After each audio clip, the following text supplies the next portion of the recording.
നിങ്ങളിവിടെ വന്ന് എന്നയുടെ ആദ്യത്തെ എന്നെ ആദരിക്കൽ മാത്രമല്ല, ആ കലയാണ്. ഞാൻ ചെറുതായിരിക്കുമ്പോഴേ ഒരു 10-12 വയസ്സുണ്ടാകുന്ന സമയത്ത് ആ കലയോടുള്ള ആ ബഹുമാനം, ഞാൻ അച്ഛൻ അമ്മ എല്ലാവരും കൂടി ഈ ഓലയിൽ ചൂട്ടായിട്ട് വീശിക്കൊണ്ട് രാത്രിയിലത്തെ ഉത്സവം കാണാൻ പോകും. ആ ചെറുതായിരിക്കുമ്പോഴേ അവരെല്ലാം എവിടെയെങ്കിലും ആയിരിക്കും അമ്പലത്തിൽ തൊഴാണ്. ഞാൻ ഈ തട്ടം ഈ തടമ്പ് അലങ്കരിക്കുന്നതിൻ്റെ അടുത്തും ഇതെന്നെ നോക്കിക്കൊണ്ട് അവിടെ ഇങ്ങനെ ശ്രദ്ധിച്ചുകൊണ്ടേയിരിക്കും. എന്തോ എന്നിൽ ചെറുതായിരിക്കുമ്പോഴേ അതിലൊരു അവഗാധമായില്ല, അതിലൊരു താല്പര്യം. ഇങ്ങോട്ട് നമുക്ക് പോകാനായി എങ്ങനെയാലും പറയും നോക്കാം അതിങ്ങനെ നോക്കിക്കൊണ്ടിരിക്കും. അപ്പോൾ അവരിങ്ങനെ നിർത്തുമ്പോൾ ഇതിൻ്റെ കൂടെ തന്നെ ഞാൻ സ്കൂളിൽ ഉച്ചക്ക് അധ്യാപന അമ്പലത്തിൽ തടുമുറത്താ താല്പര്യം. ഞാൻ ഉച്ചക്ക് ക്ലാസ്സിൽ പോകില്ല, അത് അടക്കണം.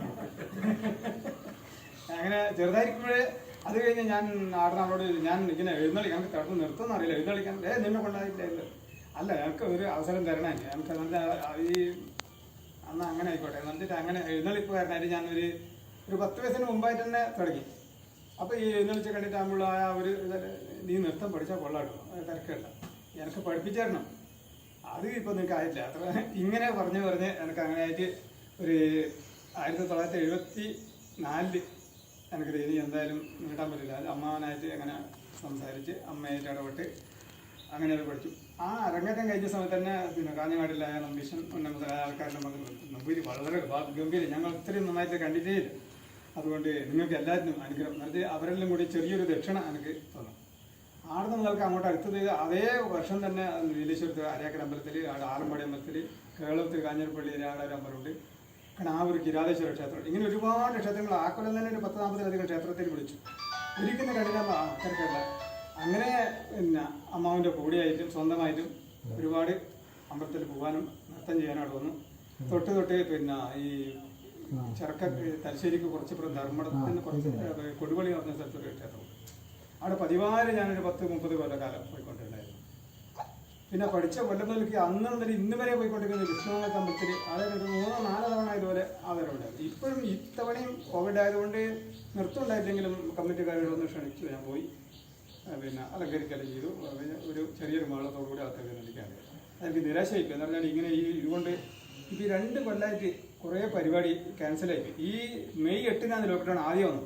അന്നേരം പരിപാടി നിശ്ചയിച്ചിട്ടുണ്ടായിരുന്നു. ഇവിടെ ഈ ചിത്താരി വാരിക്കാട്ട് മഹിളാവത്തിൽ ക്ഷേത്രത്തിൽ 5 തലമ്പ് നിർത്താം. ആടെ ഞാനൊരു 50 കൊല്ലത്തിലധികമായി പോകുന്നു, സ്ഥിരമായിട്ട് പോകുന്നതാണ്. ഇക്കൊല്ലം നമ്മൾ വരണമെന്നെല്ലാം പറഞ്ഞത് അന്ന് ഓട്ടോമാറ്റിക്കാർ അന്ന് ലോക്ക്ഡൗൺ കരഞ്ഞു പോയി. എനിക്ക് ഇത്രയുമായിട്ട് ഇപ്പോൾ ഈ ഇതായിട്ട് സാധിച്ചില്ലല്ലോ.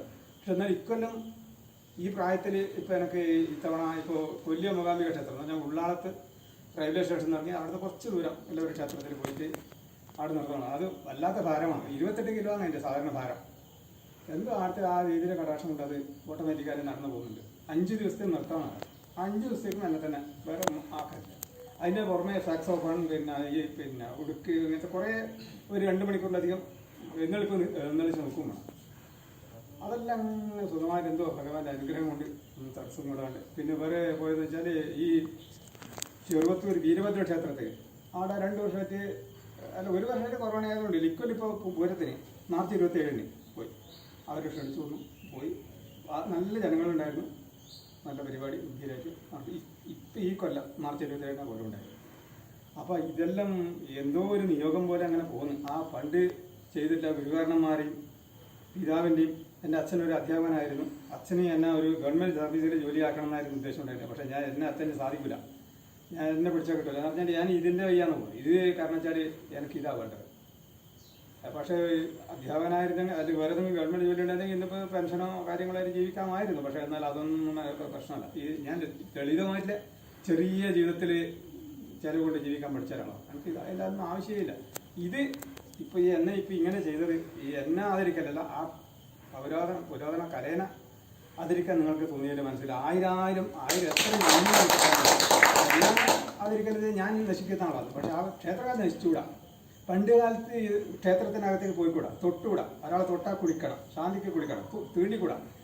ഒരു 5-6 മീറ്റർ ദൂരം നിൽക്കണം. അവിടെ അതിനടുത്തേക്ക് വന്നു കഴിഞ്ഞാൽ അത് അധികൃതരെ വന്നു കഴിഞ്ഞാൽ കുളിക്കണം. ഇങ്ങനൊരു കാലം ഞാൻ ചെറുതായിരിക്കുമ്പോൾ ഉണ്ടായിരുന്നു.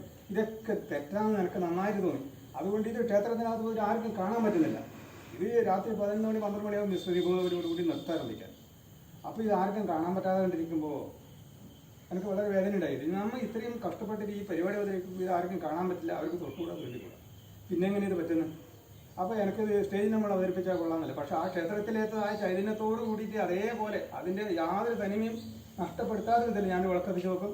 ആ പാണിയിലായ വന്ദനം ഭഗവാനും എല്ലാം ഭക്തിയോട് കൂടിയിട്ട് തിടം പാർന്നെടുക്കില്ല, അതിൻ്റെ ഒരു ഡ്യൂപ്ലിക്കേറ്റ് രൂപം ആക്കിയിട്ട് അവതരിപ്പിച്ചു.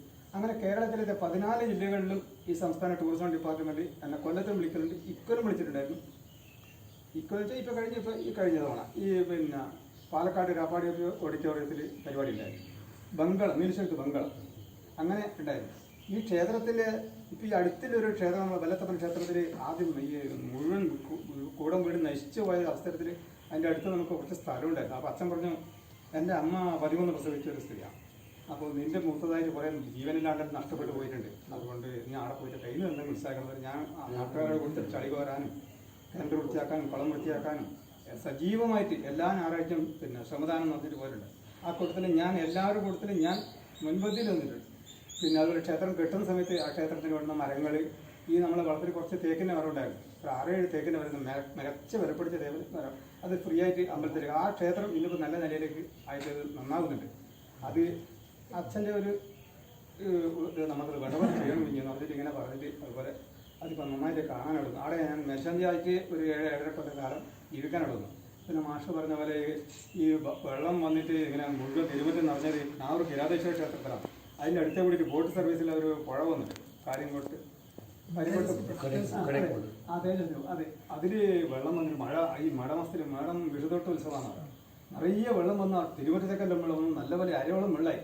ഇതൊന്നും ഉത്സവമൊന്നും വേണ്ട, നമുക്കെല്ലാവരും ഇതൊന്നും ആവില്ല. എന്തോ ഉത്സവത്തിന് എഴുന്നള്ളിക്കുന്ന സമയം ആകുമ്പോഴേക്കും അതൊക്കെ കാണും.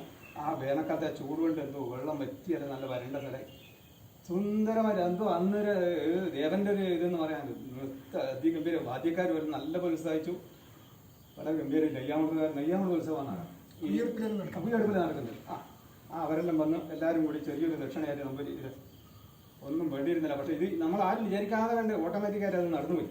അപ്പോൾ അങ്ങനെ എന്തെല്ലോ അത്ഭുതങ്ങൾ ഇതിലുണ്ട്, അത് ആർക്കും മനസ്സിലാവില്ല. അത് എന്തോ ഒരു ദൈവ ചൈതന്യം അതിലുണ്ട്. അത് പിന്നെ ഈ സർക്കാർ സർവീസിലേക്ക് അത് പിന്നെ നമ്മങ്ങനെ അത് കാണാല്ലാണ്ട് ക്ഷേത്രമായിട്ട് ബന്ധപ്പെട്ടില്ല. ഈ ഒരു കാര്യത്തിൽ എന്തോ നമ്മൾ അസാമാന്യമായിട്ട് ഒരു ചൈതന്യം ഉണ്ട് എനിക്ക് മനസ്സിലായി.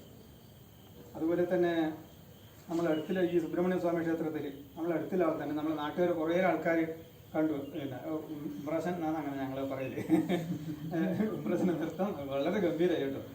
ഇത് അന്നോട് എല്ലാവരും ആ ഒരു നാട്ടുകാരുടെ അനുഗ്രഹം അതന്നെ വേറെ, ഇതിനപ്പുറം വേറൊന്നുമില്ല. ദൈവം എന്ന് പറഞ്ഞാൽ അത് നിങ്ങളെല്ലാവരും കിട്ടുന്ന ഈ ഒരു എൻ്റെ ഇവിടെ വരാനും നിങ്ങൾക്ക് ഇങ്ങനെ ഒരു മനസ്സ് തോന്നാനും അതിൽ എന്നെ സെലക്ട് ചെയ്യാനും എന്തോ ആ ഒരു ഭഗവാന്റെ അനുഗ്രഹം, ആ സ്വാമിയുടെ കടാക്ഷം എന്ന് എനിക്ക് പറയാനുണ്ട്. എല്ലാവരോടും 1000 നന്ദി. ഇതിനപ്പുറം ബാക്കില്ല. ഇത് നന്ദിനെ മാത്രമേ പറയാനുള്ളൂ. എല്ലാവരും സന്തോഷം എനിക്ക് എല്ലാവരും.